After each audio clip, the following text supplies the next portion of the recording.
Playgrounds are a new powerful feature of the Swift programming environment.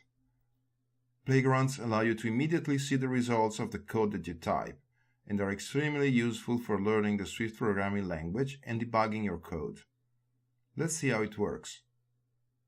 If you downloaded Xcode 6 Beta, just start the app and from the File menu, choose New File. From the dialog, choose Playground. Let's give a name to our playground and save it somewhere on our Mac. Let's say my first playground. At this stage, we won't make a difference between OS X and iOS apps since we just want to learn the language. As you can see, Xcode by default puts a variable str that is assigned the value Hello Playground. The gray strip on the right allows users to immediately see the results of what is typed in the white code strip on the left.